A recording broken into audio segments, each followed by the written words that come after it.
결혼 초 나는 스스로를 위로할 방법이 없었다. 누구에게도 마음을 털어놓지 못했고 말을 꺼내는 순간 나는 늘 너무 예민하다는 말을 들어야 했다. 그래서 나는 아무에게도 말하지 않고 그저 펜을 들었다. 일기라는 건 나에게 마음의 피난처 같은 것이었다. 그날 어떤 일이 있었는지, 무슨 말을 들었는지, 내가 얼마나 참았는지 모두 적어 내려갔다. 나는 말이 많지 않은 사람이었다. 감정을 속으로 삼키고 표정을 지운 채 살아가는 게 익숙했다. 하지만 종이 위에서는 달랐다. 일기장은 나를 판단하지 않았다. 나를 비웃지도 않았고 내 감정을 과장이라 하지도 않았다. 그날도 그랬다. 시어머니는 아침 식사 자리에서 대놓고 말하셨다. 요즘 젊은 애들은 왜 이렇게 예의가 없니? 우리 땐 며느리가 말 한마디 못했어. 그 말은 분명 나를 향한 것이었다. 나는 조용히 젓가락을 내려놓고 작게 고개를 숙였다. 말하지 않아도 시어머니의 눈빛은 날 향하고 있었다. 남편은 그저 휴대폰만 보고 있었다. 그 말이 나를 얼마나 아프게 했는지 알지 못했다. 혹은 알고도 모른 척 했을지도 모른다. 그날 밤 나는 조용히 아이를 재우고 내 방으로 들어와 작은 탁자에 앉았다. 일기장을 꺼내고 천천히 펜을 들었다. 오늘 또 아무 말도 못했다. 가슴이 꽉 막히는 기분이었다. 내가 이 집에서 정말 식구인 걸까? 글을 쓰다 말고 한참을 멍하니 앉아 있었다. 눈물이 나지도 않았다. 이미 많이 흘렸기 때문일까? 그저 아무 감정도 느껴지지 않았다. 나는 일기장을 조심스럽게 덮었다. 그리고 서랍 깊숙이 넣었다. 잠금 장치도 걸었다. 누가 봐서는 안 되는 이야기들, 내 가장 속 깊은 이야기들이니까. 다음 날 아침 시어머니가 나에게 말을 걸었다. 민정아, 요즘 힘들지?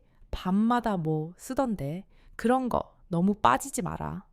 그 말에 나는 숨이 멎는 줄 알았다. 제가 뭘요? 입술이 마르듯 말이 잘 안 나왔다. 시어머니는 웃으며 말했다. 그냥 밤마다 혼자 뭘 적길래 나는 그런 거 안 믿는다. 속으로 삼켜야지. 며느리가. 그 순간 등줄기에서 식은땀이 났다. 내가 일기 쓰는 걸 어떻게 알았지? 문은 닫혀 있었는데, 밤엔 모두 자고 있었는데, 그날 밤 나는 서랍을 열어봤다. 일기장의 위치가 조금 달라져 있었다. 펼쳐본 페이지엔 종이가 약간 구겨져 있었다. 그건 분명히 누군가 열어봤다는 증거였다. 그날 밤 나는 일기장 위에 메모지를 올려두었다. 이 글은 나만을 위한 것입니다. 누구도 허락 없이 보지 마세요. 나는 무언의 경고를 보냈다. 하지만 그걸 지킬지는 알 수 없었다. 왜일까? 이 집에서는 내 공간도, 내 시간도, 내 감정도 모두 허락을 받아야 하는 것 같다. 그게 시집살이라는 걸까? 아니면 내가 너무 약한 걸까? 나는 다시 펜을 들었다. 오늘은 쓰기 전에 망설였다. 이제는 누군가 보고 있을지도 모르니까. 하지만 그래도 썼다. 쓰지 않으면 나는 나를 잃어버릴 것 같았다.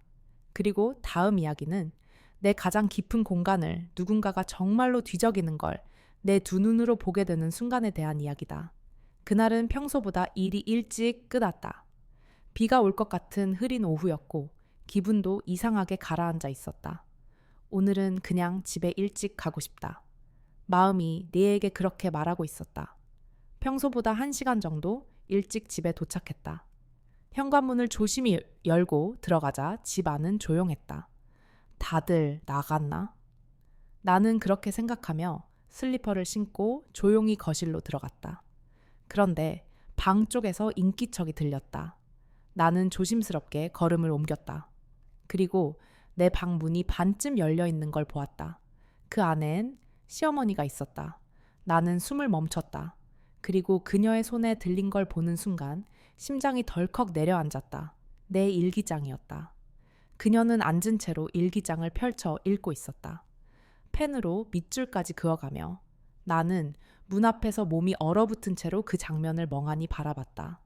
심장이 미친 듯이 뛰었다. 손끝이 떨렸고 머릿속은 하얘졌다. 그 순간 시어머니가 고개를 들었다. 그리고 나와 눈이 마주쳤다. 왔니? 그녀는 당황한 기색 없이 말했다. 나는 아무 말도 할 수 없었다. 목이 탁 막힌 느낌이었다. 그녀는 일기장을 덮으며 말했다. 민정아, 네가 이런 생각을 하고 있는지 몰랐다. 이건 너무 감정적인 거 아니니? 가족인데 이 정도는 감수해야지. 나는 속으로 외쳤다. 그걸 왜 당신이 판단해요? 이건 제 감정이에요. 제 마음이에요. 하지만 입 밖으로는 어떤 말도 나오지 않았다. 눈물만 고였다. 시어머니는 일기장을 천천히 내게 건넸다. 나는 그것을 받아들면서도 손이 떨렸다. 그녀는 마지막으로 말했다. 이런 글은 쓰지 마. 괜히 스스로를 힘들게 하지 말고. 그 말이 더 아팠다. 내가 얼마나 외로웠는지, 얼마나 참고 있었는지 단 한 줄도 그녀는 이해하지 못했다. 그날 밤 나는 일기장을 새로 샀다. 그리고 전자 비밀번호가 있는 서랍에 넣었다. 그리고 다짐했다. 앞으로 나는 더 이상 이 집에서 나를 무방비로 드러내지 않겠다고. 나는 지금 내 감정을 지켜야만 하는 사람이 되었다. 그날 이후 시어머니는 예전보다 더 조심스럽게 굴었다. 하지만 그 속이 빈 것임을 나는 알 수 있었다. 가끔 그녀는 나를 보며 미소 지었다. 하지만 그 미소는 내 마음을 따뜻하게 하지 않았다. 그건 죄책감이 아닌 내가 너를 잘 안다는 우월감처럼 느껴졌기 때문이다. 남편에게 말할까 고민했지만 결국 하지 않았다. 말해봤자 어머니도 그냥 걱정돼서 그랬을 거야 라는 대답이 돌아올 게 뻔했기 때문이다. 나는 그날부터 일기를 쓰지 않았다. 적어도 종이 위에 쓰는 일기는 그 대신 내 마음속에 조용히 새겼다. 내 편은 결국 나 자신뿐이구나. 다음 이야기에서는 그 일 이후로 변화된 시어머니의 태도와 내가 처음으로 경계선을 만들기 시작한 순간을 들려드릴게요. 며칠이 지났다. 시어머니가 내 일기를 읽고 있는 장면을 본 그날 이후로 나는 더 이상 예전의 내가 아니었다. 겉으로는 똑같이 웃었고 평소처럼 아침밥을 차리고 아이를 어린이집에 데려다주고 가벼운 대화도 나눴다. 하지만 속은 달랐다. 내 안에는 아주 단단하고 조용한 결심이 자리 잡았다. 이제 나를 지켜야겠다. 누구도 내 마음을 허락 없이 뒤지게 두지 않겠다. 그날 이후 나는 내 물건을 다시 정리하기 시작했다. 노트북과 일기장은 잠금 설정을 바꿨고 휴대폰 비밀번호도 새로 만들었다. 그리고 중요한 건 경계선을 긋는 일이었다. 처음에는 작게 시작했다. 시어머니가 내 방문을 열기 전에 가볍게 노크해달라고 말했다. 어머니, 문 여시기 전에 노크 좀 해주세요. 저도 제 공간이 필요하거든요. 그 말에 시어머니는 잠시 놀란 눈치를 보였다. 그러더니 말했다. 아이고, 별걸 다 따진다. 가족끼리 뭔 노크야. 하지만 나는 조용히 웃으며 말했다. 그래도 어머니, 저도 사람이잖아요. 그 말에는 분명히 담긴 뜻이 있었다. 저도 마음이 있고 저도 상처받는다는 걸요. 시어머니는 대답하지 않았다. 잠시 말없이 나를 바라보다 식탁 쪽으로 돌아섰다. 그 뒤로 그녀는 문을 함부로 열지 않았다. 하지만 그 대신 표정에서 불만이 읽혔다. 며느리가 점점 말을 많이 하네. 요즘 애들은 감정이 너무 많아. 그런 말을 남편에게 슬쩍슬쩍 흘리는 것도 들렸다. 남편은 여전히 눈치를 보며 중간에서 애매하게 굴었다. 너무 예민하게 굴지 마. 우리 엄마가 그런 뜻으로 한 건 아니잖아. 그 말이 더 아팠다. 나는 더 이상 남편에게도 기대지 않기로 했다. 그는 나를 잘 이해하지 않았고 그저 중립을 가장한 무관심에 가까웠다. 하지만 그럴수록 나는 더 강해져야 했다. 어느 날 시어머니가 내게 말했다. 요즘 따라 민정이가 냉정해졌네. 나는 정중히 대답했다. 저도 생각이 많아서요, 어머니. 그리고 조용히 덧붙였다. 앞으로는 제 물건에는 손대지 말아주세요. 시어머니는 처음엔 못 들은 척했다. 그러다 결국 한마디 내뱉었다. 뭘 그렇게 예민하게 구는지 몰라. 나는 그저 네가 잘 지내나 걱정돼서 그런 거였는데. 나는 고개를 끄덕이며 말했다. 그 마음은 알겠습니다. 하지만 표현 방식이 달라졌으면 좋겠어요. 그 순간 나는 처음으로 시어머니와 눈높이를 맞춰 내 목소리를 내고 있었다. 그동안 얼마나 참아왔는지, 내 마음을 몰라줬는지 그녀는 알지 못할지도 모른다. 하지만 상관없었다. 이제는 나를 위해 말해야 한다고, 나를 지켜야 한다고 결심했기 때문이다. 그날 밤 나는 일기를 다시 쓰기 시작했다. 하지만 이번엔 종이 일기가 아니었다. 휴대폰 앱으로 비밀번호를 걸어 조용히 마음을 적었다. 오늘 처음으로 내 경계선을 세웠다. 긴장이 됐지만 후회하지 않는다. 내가 나를 지키는 법을 배워가고 있다. 그 일은 작지만 내게는 큰 변화였다. 다음 이야기에서는 시어머니가 나에 대한 감정을 다른 방식으로 드러내기 시작하면서 새로운 갈등이 시작되는 순간을 들려드릴게요. 그날 이후 시어머니는 예전보다 조용했다. 겉으로는 예의 바르게 대했지만 나는 알 수 있었다. 그녀가 나를 바라보는 시선이 어딘가 달라졌다는 걸. 더 이상 내 방문을 함부로 열지는 않았다. 하지만 대신 그녀는 말로 나를 찌르기 시작했다. 그건 마치 내 마음속을 알고 있는 사람만이 할 수 있는 말들이었다. 예를 들어 아침 식사 시간 아이에게 내가 야단을 치고 나면 시어머니는 조용히 말했다. 아이 앞에서 감정적으로 대하지 마. 엄마가 불안하면 애도 불안해진다? 그 말이 왜 아픈지 남편도 다른 사람도 모를 것이다. 그건 분명히 내 일기장에서 본 문장이었다. 오늘 아이에게 소리쳤다. 나는 나쁜 엄마일까? 감정 조절이 되지 않았다. 나는 그 순간 등골이 서늘해졌다. 시어머니는 내가 가장 약한 부분을 정확히 알고 있었다. 그리고 그 부분을 조용히 찔러댔다. 다른 날에는 내가 잠시 누워 있었던 날이었다. 몸이 피곤해서 한숨 자고 일어났더니 시어머니가 나지막이 말했다. 요즘은 다들 우울증이래. 일기 같은 거 쓰면서 괜히 감정에 빠지면 병 돼. 나는 아무 말도 하지 않았다. 그 말 한마디에 가슴이 쿡 하고 아파왔다. 그녀는 몰랐다. 그 문장이 내 일기장 첫 페이지에 적혀 있었다는 걸. 혹시 내가 우울증일까? 하루 종일 자고 싶기만 하다. 나는 그때 깨달았다. 그녀는 내 감정을 공감하기 위해 일기를 본 게 아니었다. 그녀는 그것을 기억해 두었다가 나에게 상처 주기 위한 무기로 쓰고 있었다. 그건 조용한 폭력이었다. 말에는 비수가 없다고들 하지만 그녀의 말에는 분명히 날카로운 칼이 숨어 있었다. 나는 조용히 남편에게 말했다. 요즘 어머니 말씀이 마치 내 속을 들여다보는 것 같아. 그는 고개를 갸웃했다. 그게 무슨 말이야? 나는 조심스럽게 말했다. 혹시 어머니가 내 일기를 봤을 수도 있어. 그는 잠시 멈칫하더니 피식 웃었다. 설마 그냥 예민하게 받아들이는 거 아니야? 나는 그 웃음을 보고 더는 아무 말도 하지 않기로 했다. 그 순간 내가 얼마나 외로운 존재인지 실감했다. 나를 가장 이해해줬으면 하는 사람조차 내 말을 가볍게 여기는 그 현실이 참담했다. 그날 밤 나는 휴대폰 메모장에 이렇게 적었다. 나는 내 감정을 숨겨야만 살아갈 수 있다. 진심을 말하면 그건 곧 약점이 된다. 시어머니는 나의 약점을 무기로 바꿨다. 그리고 나는 그 무기 앞에서 아무런 방어도 하지 못했다. 하지만 나는 더는 당하고만 있지 않기로 했다. 다음 이야기에서는 그 침묵을 깨기 위한 내 첫 번째 시도, 즉 시어머니에게 처음으로 감정을 드러낸 날을 들려드릴게요. 그날은 평범한 일요일이었다. 햇살이 따뜻했고 아이도 기분이 좋은지 거실에서 장난감을 쌓으며 웃고 있었다. 시어머니는 부엌에서 과일을 깎고 있었고 나는 옆에서 설거지를 하고 있었다. 그 평화로운 일상 속에서 그녀는 문득 아무렇지 않게 이런 말을 꺼냈다. 민정아, 요즘은 좀 괜찮아? 일기장에도 그만큼 썼잖아. 힘들다고. 그 순간 손에 들고 있던 컵이 미끄러질 뻔했다.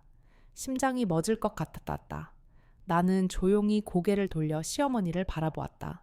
그녀는 내 표정을 전혀 신경 쓰지 않고 사과를 가지런히 담으며 말했다. 사실 그 일기 내가 괜히 봤나 싶긴 해. 그냥 네 마음이 궁금해서 그랬던 거야. 궁금해서? 나는 마음속으로 되뇌었다. 그건 궁금함이 아니라 침입이었다. 나는 마른 입술을 달래며 조용히 입을 열었다.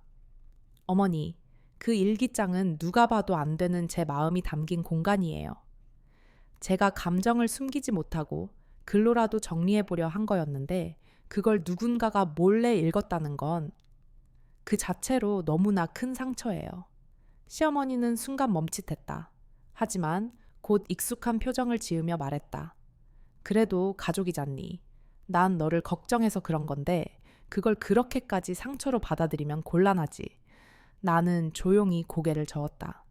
어머니, 저를 걱정하신 거라면 직접 물어보셨어야 해요. 제 감정을 몰래 들여다보고 그걸 제게 다시 칼처럼 사용하시는 건 사랑이 아니라 폭력이에요. 그 말에 시어머니의 표정이 단단하게 굳었다. 너 지금 내가 널 괴롭히려고 그랬다고 말하는 거야? 나는 고개를 숙이고 말했다. 네, 그렇게 느꼈어요. 제가 말하지 못했던 감정들, 누군가가 함부로 보고 판단하고 그걸 다시 상기시키는 말들로 저를 공격할 때마다 너무 힘들었어요. 제가 웃고 있어도 속은 무너지고 있었어요. 시어머니는 아무 말이 없었다. 잠시 정적이 흘렀다. 그리고 그녀는 그 사과 접시를 들고 거실로 나가버렸다. 아이의 웃음소리만이 공간을 채웠다. 나는 혼자 남겨진 부엌에서 눈을 감았다. 마음이 텅 빈 듯했고 또 한편으론 무언가 정리가 된 기분이었다. 드디어 말했구나. 나는 내 자신에게 조용히 속삭였다. 그날 밤 남편에게도 이야기했다. 그는 처음엔 믿기지 않는다는 얼굴을 하더니 천천히 고개를 끄덕였다. 그랬구나. 왜 나한텐 아무 말도 안 했어? 나는 조용히 말했다. 말해도 믿지 않을 거라 생각했어. 그리고 이젠 말로 설득하고 싶지 않아.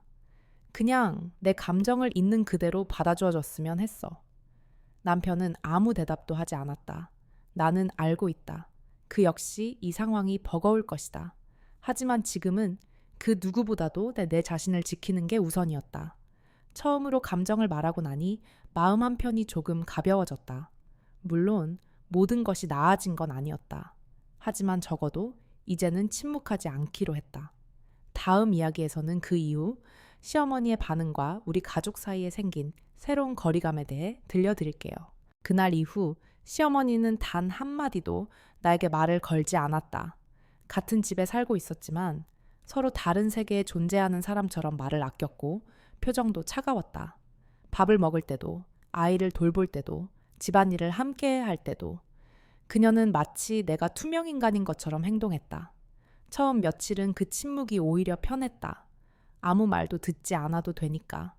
하지만 시간이 흐를수록 그 침묵은 무게가 되어 나를 짓눌렀다. 식탁에 앉아도 그녀는 내 쪽을 쳐다보지 않았다. 차를 마시면서도 내가 건넨 잔은 남편을 통해 받아갔다. 그 모든 행동 하나하나가 너는 이 집의 사람이 아니다 라는 말을 조용히 반복하는 듯했다. 남편은 그 분위기를 느꼈지만 무슨 말을 해야 할지 몰라 자꾸만 한숨만 쉬었다. 엄마가 요즘 좀 예민하신 것 같아. 괜히 너한테 상처 줬던 거 미안해하고 계신 걸 수도 있어. 하지만 나는 알고 있었다. 그건 미안함이 아니었다. 복수였다. 내가 감정을 드러냈다는 이유만으로. 나는 더 이상 그녀의 반응에 기대지 않기로 했다. 어느 날 아이를 안고 거실에 앉아 있을 때였다. 시어머니는 아무 말 없이 청소기를 밀고 다녔다. 그런데 내가 앉아 있는 곳까지 청소기를 가져오더니 잠시 멈칫하고 말했다. 여기 좀 비켜줄래? 청소기 돌리기 불편해서. 그 말투는 무표정이었지만 날카로웠다. 나는 조용히 일어나 아이를 안고 방으로 들어갔다. 그녀는 굳이 거기까지 와서 말할 필요는 없었다. 하지만 그녀는 굳이 그렇게 했다. 그 순간 나는 너무나 선명하게 느꼈다. 이 집에서 내가 차지하는 위치는 점점 더 작아지고 있구나.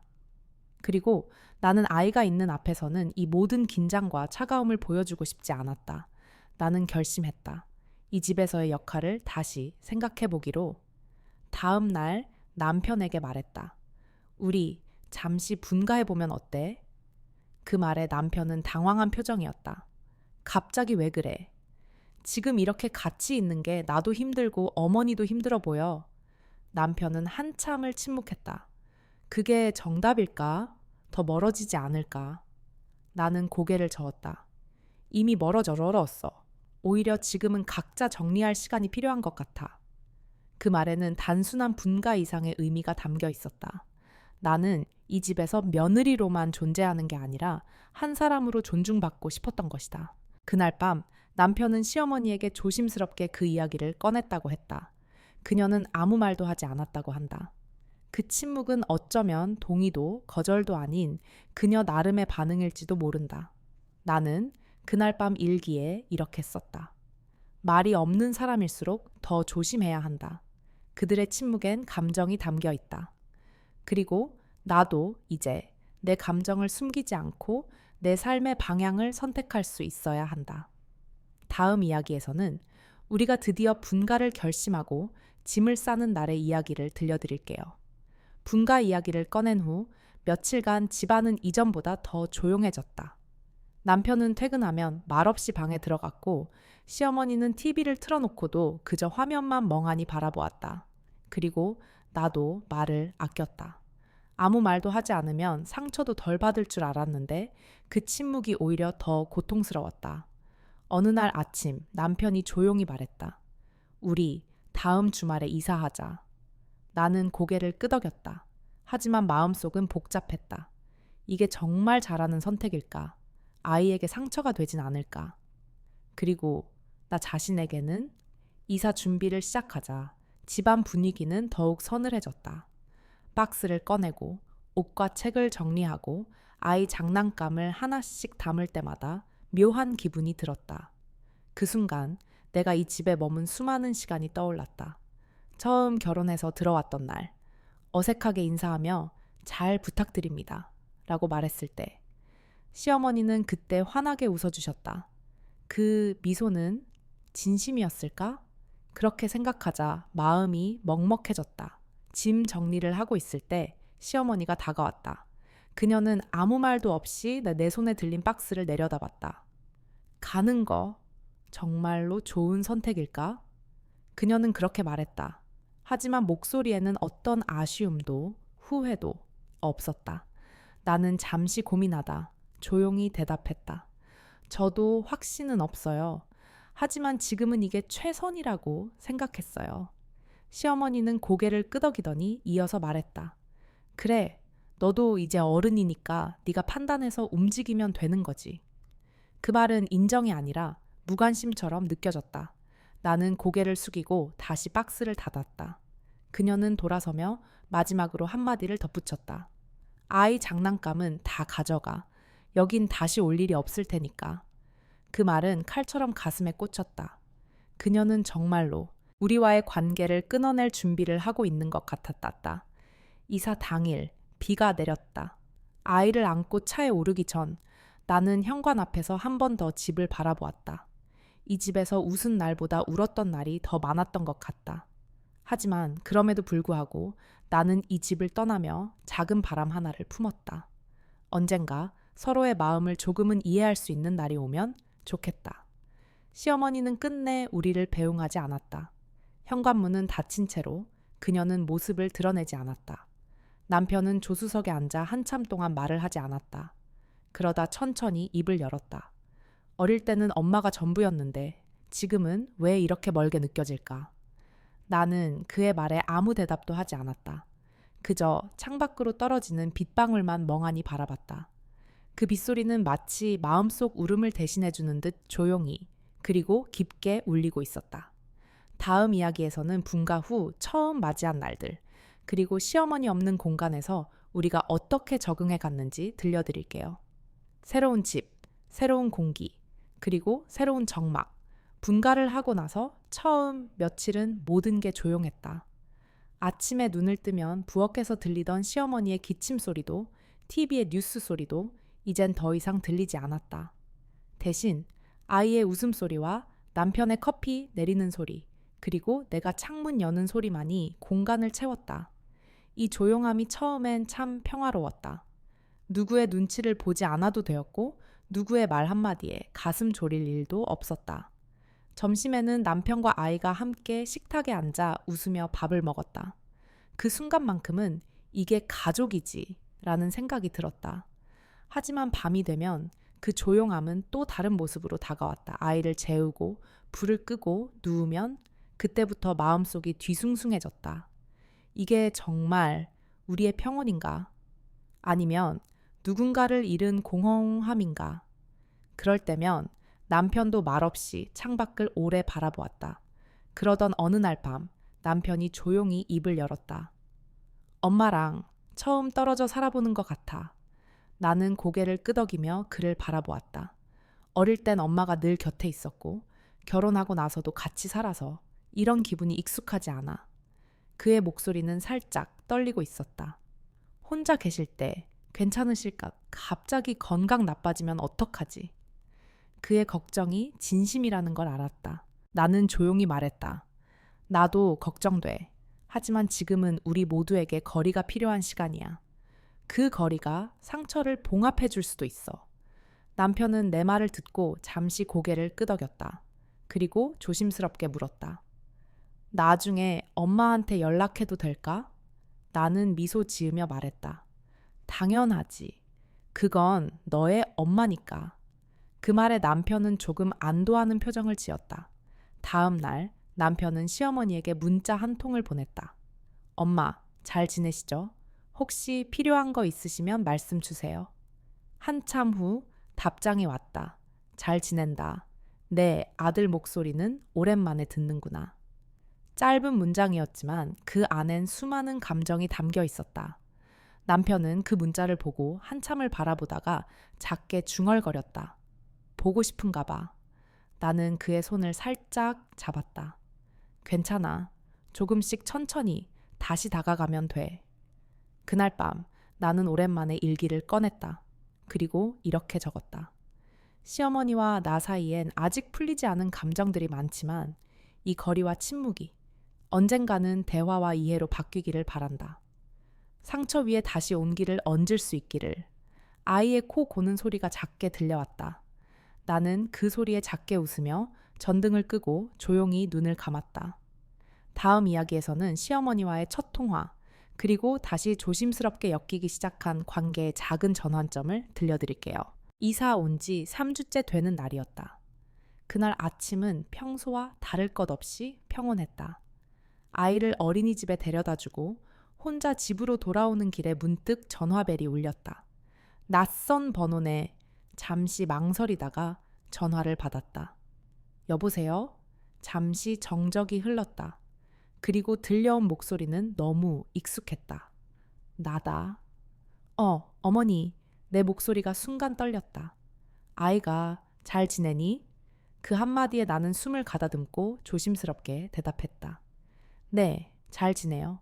아침마다 어린이집 가는 걸 기다릴 정도예요. 그래, 다행이다. 목소리는 차분했지만 어딘가 서먹하고 낯설었다. 그녀는 다시 잠시 침묵하다가 입을 열었다. 그 집, 살기는 어때? 나는 잠시 머무시다 솔직하게 말했다. 아직은 조금 어색해요. 하지만 서로 눈치 보지 않아도 되니까 그건 편한 것 같아요. 그 말 끝에 짧은 침묵이 이어졌다. 그리고 그녀는 작게 웃으며 말했다. 그래, 너도 이제 내 마음 편한 게 중요하니까. 그 말이 진심인지 아니면 체념인지는 알 수 없었다. 나는 조심스럽게 물어봤다. 어머니는 혼자 괜찮으세요? 그녀는 한 박자 쉬고 말했다. 괜찮다. 처음엔 조용해서 허전했는데 이젠 익숙해졌어. 나도 이제 늙은 사람인데 혼자 있는 법도 배워야지. 그 말이 괜히 마음에 걸렸다. 혹시 내가 너무 이기적이었던 건 아닐까? 하지만 곧 다시 마음을 다잡았다. 서로에게 거리가 필요했던 건 사실이었으니까. 그녀는 이어서 이야기를 꺼냈다. 며칠 전에 네가 두고 간 머플러가 거실에 있더라. 빨아서 잘 개어뒀다. 그 한마디가 이상하게 가슴 깊이 와닿았다. 나는 작게 웃으며 말했다. 감사해요. 그거 제가 좋아하던 거였는데. 그녀도 작게 웃었다. 그래, 다음에 올 때 가져가. 다음에 올 때. 그 말은 그녀가 조금은 마음을 열었다는 의미였다. 나는 조심스레 그 기회를 놓치지 않기로 했다. 혹시 이번 주말에 아이랑 들를까요? 그녀는 조용히 숨을 쉬더니 말했다. 그래, 그럼 된장찌개나 하나 끓여 놓을게. 그 말에 괜히 눈물이 핑 돌았다. 전화를 끊고 나서 한참 동안 핸드폰을 쥔 손을 바라보았다. 멀어진 줄만 알았던 거리에서 작은 다리가 놓였다. 그 다리는 아직 흔들리고 좁고 불안정하지만 분명히 다시 건너갈 수 있는 길이었다. 그날 밤 남편에게 이야기를 전하자 그도 조용히 웃었다. 엄마가 먼저 전화했단 말이야? 놀랍네. 엄마가 그런 사람이 아닌데. 나는 말했다. 그래서 더 의미 있었어. 용기 낸 거잖아. 우리도 이제 마음을 조금씩 열어야 해. 다음 이야기에서는 아이와 함께 시어머니 집을 다시 찾는 날의 조심스럽고 따뜻한 재회를 들려드릴게요. 주말 아침 햇살이 유난히 따뜻했다. 아이 손을 잡고 남편과 함께 오랜만에 그 집 앞에 섰다. 현관문 앞에 서니 가슴이 괜히 두근거렸다. 문을 두드리기 전 남편이 내 손을 살짝 잡았다. 괜찮지? 나는 고개를 끄덕였다. 응, 이제는 괜찮아. 문이 열렸다. 그리고 시어머니가 서 있었다. 오랜만에 마주한 얼굴. 표정은 무뚝뚝했지만 눈빛만큼은 조금 부드러워 보였다. 왔니? 네, 어머니. 오랜만이에요. 아이를 본 시어머니는 순간 눈을 크게 떴다. 많이 컸네. 얼굴이 달라졌구나. 그녀는 조심스럽게 손을 뻗어 아이를 안았다. 아이도 낯설지 않은 듯 시어머니 품에 안겼다. 그 장면이 이상하게 따뜻하게 느껴졌다. 거실에는 된장찌개 냄새가 가득했다. 예전과 다름없이 밥상에는 반찬이 정갈하게 놓여 있었다. 오랜만에 왔는데 대충 먹이긴 싫어서. 시어머니의 말에 나는 작게 웃으며 말했다. 감사해요, 어머니. 식사 시간은 묘하게 어색했다. 남편은 말없이 밥만 먹었고 시어머니는 아이에게만 계속 말을 걸었다. 유치원은 재밌니? 친구는 생겼어. 밥은 잘 먹고? 아이도 즐겁게 대답했고 분위기는 조금씩 풀려갔다. 하지만 시어머니와 나 사이엔 여전히 얇은 막이 하나 존재하고 있었다. 그건 이해와 용서 사이의 거리였다. 식사를 마친 후 시어머니는 설거지를 하러 부엌으로 갔다. 나는 잠시 망설이다가 그 뒤를 따랐다. 어머니, 제가 도와드릴게요. 그녀는 고개를 돌려 나를 봤다. 그래, 도와줘. 우리는 말없이 접시를 닦고 그릇을 정리했다. 그 고요한 시간 속에서 나는 용기를 냈다. 어머니, 그녀는 고개를 돌렸다. 그때 일기는 정말 제 마음을 정리하려고 쓴 거였어요. 어머니를 미워하려고 쓴 게 아니에요. 그녀는 잠시 아무 말 없이 나를 바라보았다. 그러고는 입을 열었다. 그래, 그때는 내가 너무 궁금했던 것 같아. 내 마음이 어떤지, 나한테 정말 미운 뿐인지. 그녀의 목소리는 조금 떨리고 있었다. 근데 읽고 나니까 오히려 내가 더 부끄럽더라. 그 말에 내 눈가가 뜨거워졌다. 저도 좀 더 솔직하게 말했어야 했는데 그걸 글로만 표현해서 죄송했어요. 그녀는 고개를 끄덕였다. 서로 서툴렀던 거지. 잠시 정적. 하지만 그 안에 많은 것이 오갔다. 그날 저녁 우리는 집으로 돌아왔다. 아이도 지쳤는지 차 안에서 잠이 들었다. 남편이 말했다. 엄마가 그렇게 말하는 거 처음 봤어. 나는 미소 지었다. 우리 모두 조금씩 바뀌는 것 같아요. 집에 돌아와 아이를 재운 후 나는 일기장을 펼쳤다. 오늘의 날짜를 쓰고 이렇게 적었다. 마음은 단번에 풀리는 게 아니지만 이해하려는 시도는 항상 따뜻하다. 서로의 마음이 조금 더 가까워진 오늘. 나는 이제야 진짜 가족이 된 것 같다. 이야기는 여기까지입니다. 감사합니다. 끝까지 들어주셔서.